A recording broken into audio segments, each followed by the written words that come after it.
देखिए, जैसा कि पिछली क्लास में क्वेश्चन करवा दिए गए थे 11 तक और उसके बाद घर से करने के लिए दिए गए थे 18 तक, तो उसमें से क्वेश्चन 14 वाला है ना, वो करना है। तो 14 वाला देखिए, तो यहाँ क्वेश्चन 14 है और क्वेश्चन नंबर 14 में लिखा है, सुनिएगा। यह दिया हुआ है कि 3 विद्यार्थियों के एक समूह में 3 विद्यार्थी हैं, उसके एक समूह में से 2 विद्यार्थियों के जन्मदिन एक ही दिन ना होने की प्रायिकता दी गई है। मतलब 2 विद्यार्थी हैं और कितने में से? 3 में से। कह रहा है कि उनको जो जन्मदिन है वो एक ही दिन नहीं है, एक ही प्रायिकता दी गई है 0.992 ये प्रायिकता दी गई है। तो क्या लिखेंगे? जो प्रायिकता ना लिखी ना, नहीं है प्रायिकता, तो P ऑफ E बार बराबर लिखा है बराबर 0.992। तो इनने पूछ लिया है कि इसकी क्या प्रायिकता होगी कि इन 2 विद्यार्थियों का जन्मदिन एक ही दिन है। E की क्या प्रायिकता हुई है कि इनको जन्मदिन आए वो एक ही दिन आवे, यानी हमें P बताने हैं। तो ये जानते ही हो कि घटित होने की प्रायिकता और ना घटित होने की प्रायिकता का योगफल कितना होता है? 1 होता है। तो यहाँ पर लिखेंगे चूँकि PE प्लस के PE बार बराबर कितना हो जाता है? 1। तो PE की वैल्यू निकालनी है। PE बार की वैल्यू दी गई है 0.992 बराबर 1। तो PE बार PE यहीं छोड़ दीजिए, इसको इस तरफ ले जाइए, माइनस के होंगे और 1 में से ये घटाइए और 1 में से घटाओगे तो 0.008 आंसर हो जाएगा। समझे? तो इसका क्या हो जाएगा? आंसर हो जाएगा। चलिए, इसके बाद लिखा तो है उसमें घटित ना होने की प्रायिकता। घटित ना हुई है तो PE बार की वैल्यू है और घटित हो रही हुई तो वो क्या है? PE की वैल्यू है। ठीक, तो 18 तक हो चुके हैं। इसके बाद देखिएगा 19 वाला और देख लीजिए, है ना।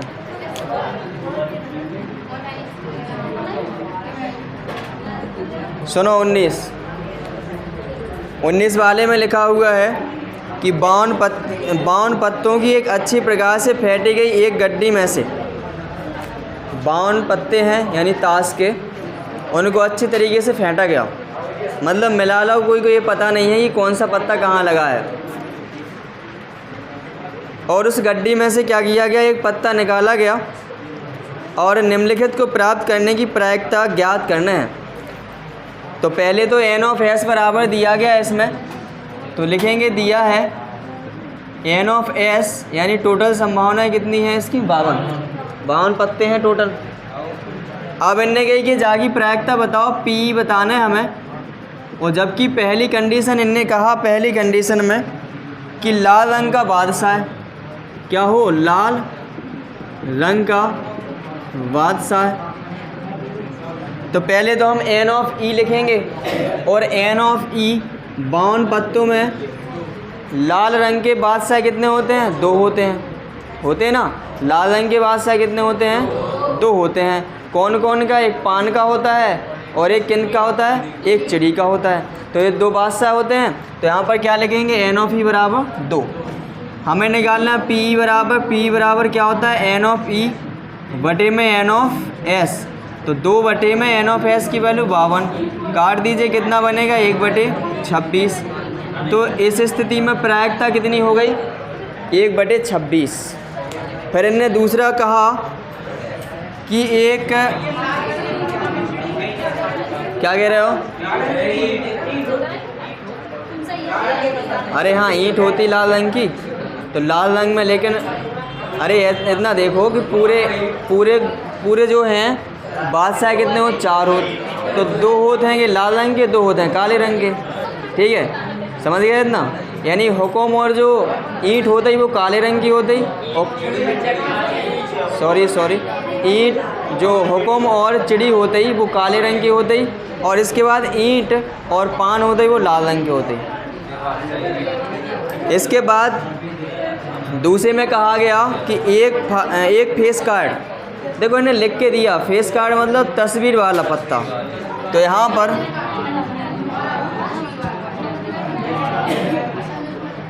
एक फेस कार्ड वाला पत्ता, यानी अगर निकाला जाए तो कह रहे हैं कौन सा हो, फेस कार्ड वाला पत्ता हो। तो देखो फेस कार्ड मतलब चित्र, जैसे कि बेगम है, गुलाम है, बादशाह हैं, तो ये चारों के होते हैं ना, तो 3-3 जो हो गए, तो 4 प्रकार के, जो कितने हो जाएंगे 12। तो एन ऑफ ई इनके लिए कितना हो जाएगा 12। तो एन ऑफ ई बराबर 12। तो पी निकालना है, पी बराबर क्या होता है एन ऑफ ई अपॉन में N of S. N of E की वैल्यू 12 है और एन ऑफ एस की वैल्यू 52 है। इसको काट दिए 4 से तो कितना बनेगा 3 और यहाँ पर 13, तो कितना बन जाएगा 3/13। ये आंसर हो जाए, समझे। इसके बाद इन्हें तीसरे पार्ट में कहा है कि लाल रंग का तस्वीर वाला पत्ता, लाल रंग का और तस्वीर वाला पत्ता, लाल समझना अच्छे से, लाल रंग का तस्वीर वाला, तो एन ऑफ ई इनके लाने कितने हुई हैं। अब तस्वीर वाले पूरे पत्ता कितने होते, अभी लिखा 12 होते ही, पूरे 12 होते ही। और लाल रंग के आधे होते, आधे काले रंग के, तो कितने हो जाएंगे 6 हो जाएंगे। ये कह रहे हैं कि लाल रंग को तो हो गए लेकिन तस्वीर वालों भी हो गए, तो कौन कौन को, पान को और ईंट को, तो इनके कितने 3-3 ले लेंगे, सो कितने हो जाए 6 पत्ते। तो यहाँ पर एन ऑफ ई बराबर 6। हमें निकालना क्या है पी बराबर, और पी बराबर क्या होता है एन ऑफ ई अपॉन में एन ऑफ एस। तो एन ऑफ ई की वैल्यू कितनी है 6, एन ऑफ एस की 52। 2 से काट दीजिए, यहाँ पर 3, यहाँ पर 26, तो कितना बनेगा 3/26। तो ये पी की वैल्यू आ जाए, समझे। इसके बाद चौथे पार्ट में पूछा जा रहा है, चौथे पार्ट में कह रहे हैं कि पान का गुलाम, पान का गुलाम, तो इसके लिए एन ऑफ ई बराबर, अब देखो पान है ना, किसी विशेष पत्ते का नाम ले दिया, तो पान को गुलाम कितने होते, एक ही तो होते ना, तो यहाँ पर 1 लिखेंगे। और पी बराबर निकालेंगे तो क्या होगा एन ऑफ ई बटे में N of S. N of E की वैल्यू 1 है, एन ऑफ एस की वैल्यू 52 है, तो ये पी ऑफ ई की वैल्यू आ जाएगी।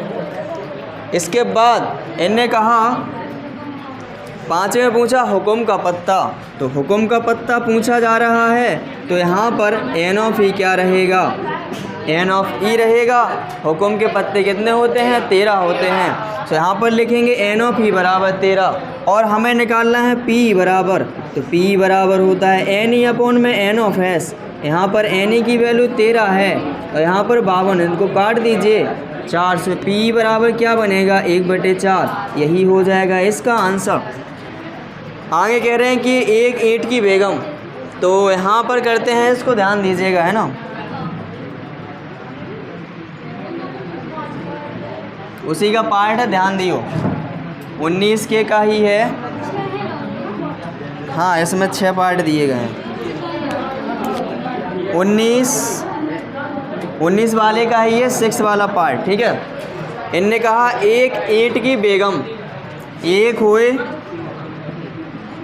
ईंट की बेगम, तो एन ऑफ ई बराबर, एन ऑफ ई बराबर कह रहा है ईंट की बेगम, तो ईंट एक विशेष पत्ते का नाम है, प्रकार में 4 प्रकार के हो, तो इसमें बेगम कितनी रहेगी ईंट की 1 रहेगी, तो यहाँ पर एन ऑफ ई बराबर 1 है। तो हमें निकालना है पी ऑफ ई बराबर, पी ऑफ ई बराबर होते हैं एन ऑफ ई बटे में N of S. N of E की वैल्यू है 1 और एन ऑफ एस की वैल्यू 52, तो यहाँ पर पी बराबर कितना हो जाएगा 1/52, तो यही हो जाएगा इसका आंसर। समझ आया, कोई डाउट है, कोई डाउट नहीं, तो उतार लीजिए फिर जल्दी से। तो देखिए इसके बाद जो क्वेश्चन है 20 वाला, और क्वेश्चन नंबर 20 है जो, इसको सुने पहले। क्वेश्चन नंबर 20 में लिखा ताश के 5 पत्तों, देखिए ताश के 5 पत्ते लिए गए हैं, ताश के पूरे 52 पत्ते नहीं लिए गए हैं, कितने लिए गए 5। और कौन कौन लिया गया है, कह रहा है ईंट का दहला, गुलाम, बेगम, बादशाह, इक्का। कौन कौन, देखो यहाँ लिखेंगे। एस में क्या क्या है, यहाँ पर है ईंट का दहला, इसके बाद है गुलाम, बेगम, बादशाह और इक्का।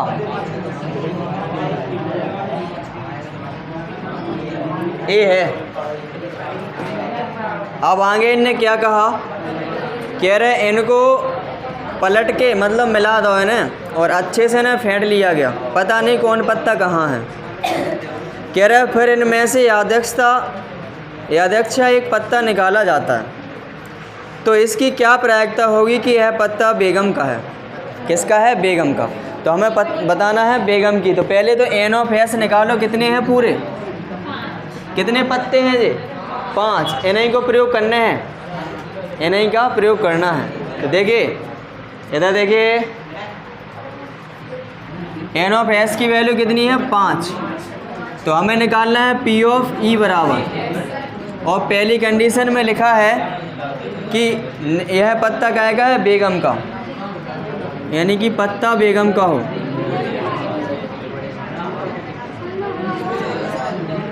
तो इनमें देखना बेगम का, तो एन ऑफ ई बराबर कितना है इसमें बेगम का, बेगम क्या दिख रही, एक दिख रही ना, बिल्कुल एक लिखें। तो पी ऑफ ई बराबर, देखिए पी ऑफ ई बराबर होता है एन ऑफ ई बटे में N of S. N of E की वैल्यू 1 है, एन ऑफ एस की वैल्यू 5 है, तो पी की वैल्यू कितनी हो जाएगी, 1/5। अब अच्छा दूसरा क्वेश्चन इन्होंने कहा, दूसरा क्वेश्चन कहा है कि यदि बेगम निकाल दी जाए, ठीक है। दूसरे क्वेश्चन में कह रहे हैं यदि बेगम निकाल दी जाए, लिखेंगे यदि बेगम निकाल दी जाए। अगर बेगम ई में से निकाल दें तो ज़रा ये देखो कि एस बराबर क्या बनेगा, तो ईंट का दहला, गुलाम, बेगम तो भाग गई, इसके बाद है बेगम, के बाद है बादशाह, इक्का, ये बचा है। तो एन ऑफ एस कितना रहा है इसके लिए, बिल्कुल 4 रहा है। अब क्या कि एक पत्ता निकाल के हमने तो बगल में रख दो, और जब बगल में रखो तो 4 बचे केवल, और जब 4 बचे हैं तो इन्हीं में कंडीशन पूछी गई है। पहले में क्या है, इनने कहा कि एक पत्ता इक्का है, क्या कहा, इक्का है, तो यानी इक्का होने की प्रायिकता,